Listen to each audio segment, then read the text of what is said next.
Assalamualaikum warahmatullahi wabarakatuh. Alhamdulillah rabbil alamin. Wa bihi nasta'inu ala umurid dunya waddin. Asyhadu an la ilaha illallah wahdahu la syarikalah wa asyhadu anna Muhammadan abduhu wa rasuluh.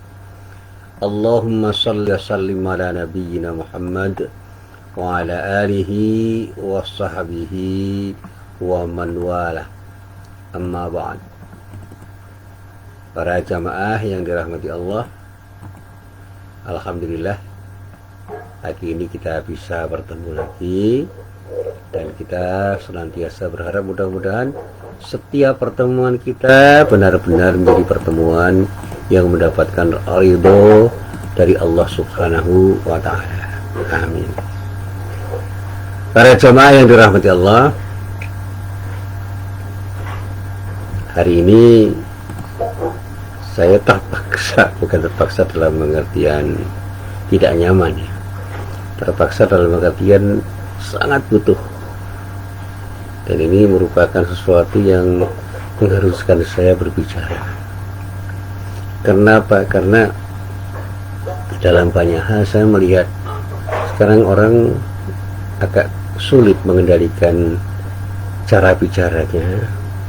Meskipun apa yang dibicarakan itu adalah sesuatu yang baik, tapi karena kehilangan kontrol, seringkali yang baik itu menjadi terkesan kurang baik. Bahkan yang benar itu bisa dipahami tidak benar karena kesan yang ada pada ketika orang mendengar apa yang kita katakan atau sesuatu yang kita tulis. Saya pernah menulis dengan tulisan yang sederhana, tapi karena disalah pahami akhirnya mendapatkan kritik dan bahkan hujatan. Padahal setelah saya renungkan dalam-dalam, kemudian saya baca berulang-ulang, tidak ada yang salah di tulisan saya. Cuma saya mengatakan dengan kata-kata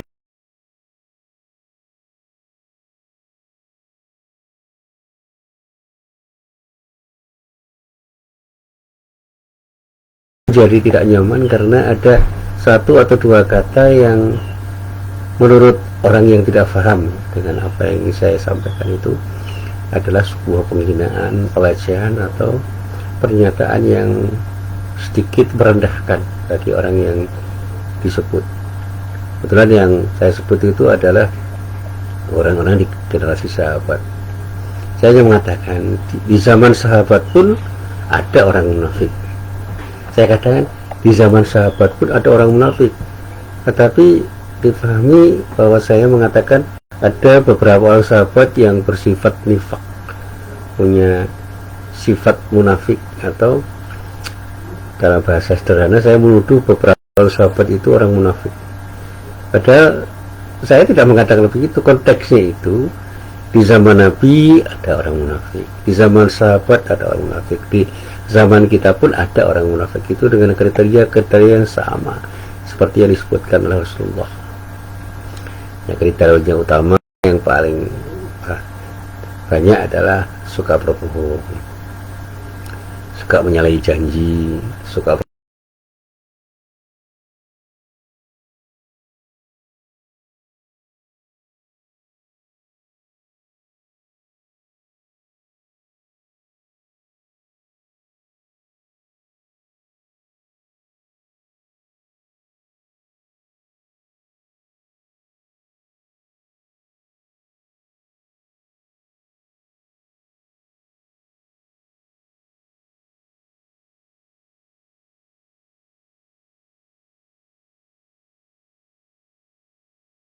tapi orang-orang munafik itu dengan cara yang berbeda-beda tetapi esensinya sama.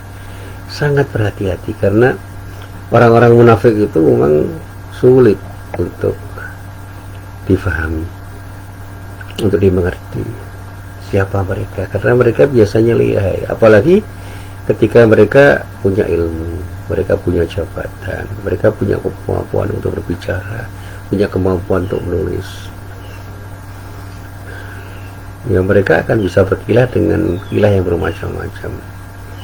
Tapi sifat munafik itu ketika sudah melekat, ya cenderung mereka akan berbohong, akan menyalahi janji dan berkhianat berkhianat terhadap hal-hal yang berkaitan dengan apa saja, termasuk berkhianat dalam soal jabatan. Nah, kalau sekarang kita lihat ya ada orang seperti itu, tanpa harus kita menuduh siapa. Di zaman sahabat ada. Nah, ternyata tulisan saya itu difahami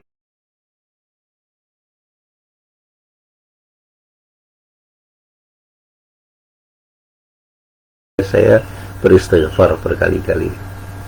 Nah, akhirnya saya jawab, terima kasih atas kritik, saran, dan masukan. Saya akan berusaha untuk selalu beristighfar dan mau perbaiki kesalahan saya, tanpa saya sebut kesalahan saya itu apa. Nah, apalagi dalam pengajian seperti ini, saya juga harus berhati-hati untuk mengucapkan sesuatu. Saya masih ingat orang sekelas Adi Hidayat, sekelas Abdus Somad, sekelas orang-orang hebat seperti Pak Quraisy pun ya, seringkali disalahpahami, dan bahkan ada yang menghujat, ya, mentahdir dengan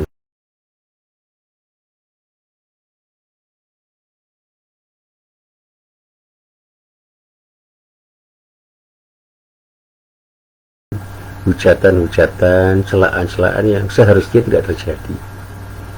Apalagi sekarang ada fitnah terhadap orang tertentu yang kemudian diviralkan. Ya, siapapun orang itu dan siapapun fitnah itu, kita bisa melihat. Tetapi saya tidak ingin mengatakan apa adanya, tetapi saya ingin mengingatkan, mari kita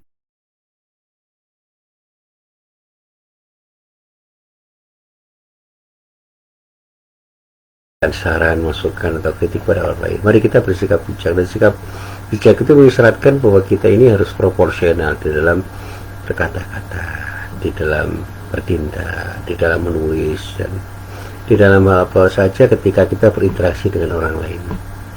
Dan saya sudah begitu kenyang dengan pengalaman bagaimana saya dihujat orang, dilecehkan orang, dihina orang. Dan saya katakan saya itu bukan untuk apa-apa. Saya seringkali dikritik orang, dan orang salah paham. Sering saya mengatakan saya itu bukan untuk apa-apa. Cuma jangan sampai ada orang lain yang terlibat. Saya mengatakan saya itu banyak dikritik, alhamdulillah.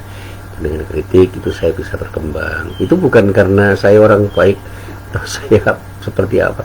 Saya hanya ingin mengatakan supaya tidak ada yang tersinggung. Tapi kalau kita bicara kebaikan, ya kita bicara kami bersama-sama kumpul besok ini, berbuat seperti ini, mudah-mudahan bermanfaat. Kalau ada yang salah, ya mari berikan kritik pada kami. Ya begitulah. Jadi pengajian-pengajian saya itu ya kadang-kadang tidak diupload.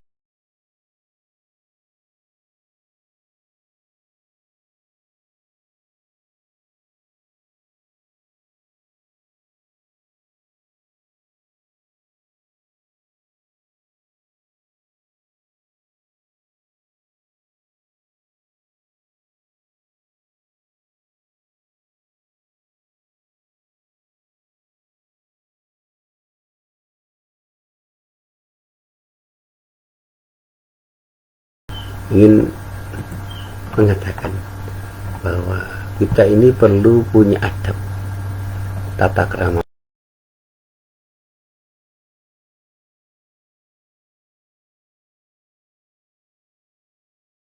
Memang yang namanya sehat itu sangat penting untuk kita berikan dan kita terima. Jawabnya pasti ya. Tapi saya masih ingat ada seorang ulama yang bernama Syekh Al-Bisri yang mengingatkan bahwa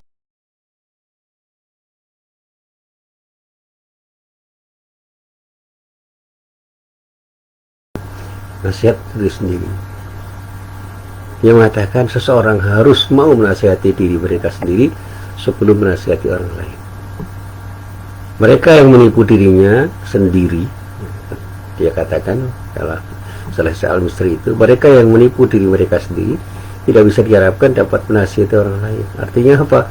Orang yang tidak mampu menasihati dirinya, jangan pernah berharap dia akan bisa menasihati orang lain. Dan Allah sangat mencela orang yang memerintahkan kebaikan pada orang lain sementara dia sendiri tidak melaksanakannya. Seperti yang sering saya sampaikan ketika saya menyampaikan tafsir surat Shaf ayat 2 sampai ayat 3, yang di dalam ayat itu Allah berfirman, A'udzubillahi minasyaitonirrajim, ya ayyuhalladzina amanu lima taquluna ma la taf'alun, kabura maqtan 'indallahi an taqulu ma la taf'alun. Wahai orang-orang yang beriman, kenapa kamu mengatakan sesuatu yang tidak kamu kerjakan? Hal itu sangat dibenci di sisi Allah jika kamu mengatakan apa-apa yang tidak kamu kerjakan. Nah, ini ayat yang mengingatkan pada kita. Jangan hanya suka menasihati orang lain, nasihatilah diri sendiri. Jangan suka menyuruh orang lain berbuat baik. Ayo kita mulai untuk berbuat baik. Mulai dari diri kita sendiri, kita binafsi. Mulai dari diri sendiri. Dan nasihat yang disampaikan dengan tulus oleh para ulama, termasuk Syekh Al-Misri, itu bisa berpengaruh besar terhadap diri seseorang dan bisa mendorong seseorang untuk melaksanakan nasihat yang diterima oleh siapapun, termasuk oleh dirinya. Dan pada akhirnya saya selalu mengatakan begini, nasihat atau apapun namanya itu akan jadi bagian dari orang yang memberi dan yang diberi.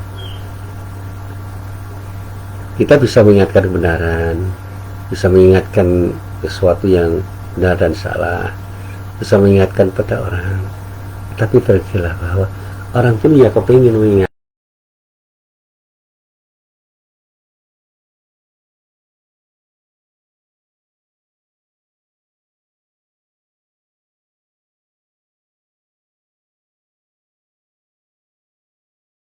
Sebelum menasihat orang lain untuk bekerja dengan cara yang terbaik.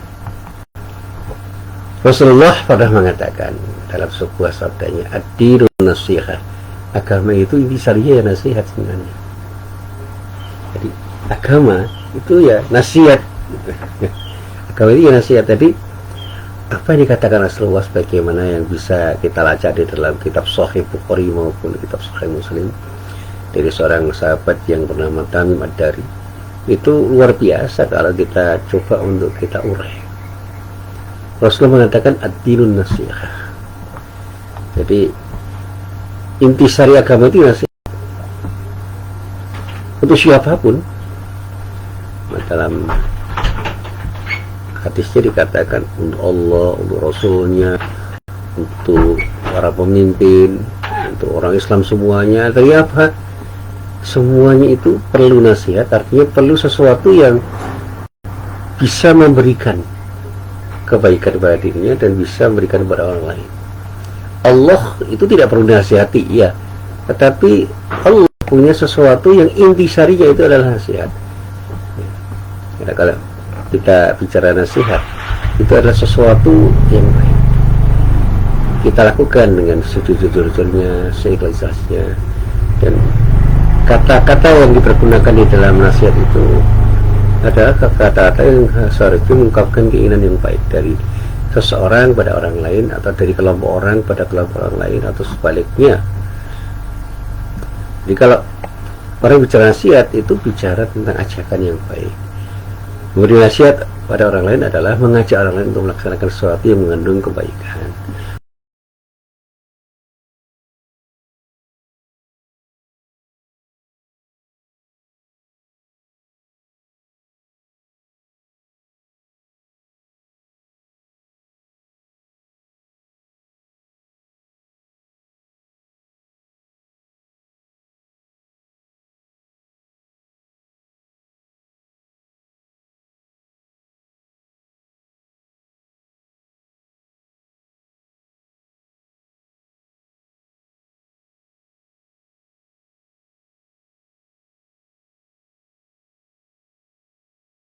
Kita katakan itu muncul dari lubuk hati yang paling dalam wujud kasih sayang kepada siapapun yang kita nasihati. Jangan ada agenda tersembunyi yang tidak baik dari apapun yang kita nasihatkan kepada semua orang. Nasihat harus kita sampaikan dalam bentuk perkataan dan apapun yang bisa kita sampaikan dengan rasa cinta yang murni kepada orang yang kita nasihati. Pesan-pesan yang kita berikan, kita antarkan kepada orang lain menuju kemaslahatan. Sekecil apapun nasihat yang kita sampaikan, insya Allah akan bernilai mulia di hadapan Allah kalau kita niatkan dengan niat yang benar, dengan niat yang baik, dengan niat yang tulus. Nah, Ketika Rasulullah mengatakan ad-dinul nasiha, itu artinya agama itu adalah ketulusan untuk memberikan sesuatu yang baik pada orang lain, berupa nasihat-nasihat atau petua-petua yang pada saatnya itu harus kita sampaikan.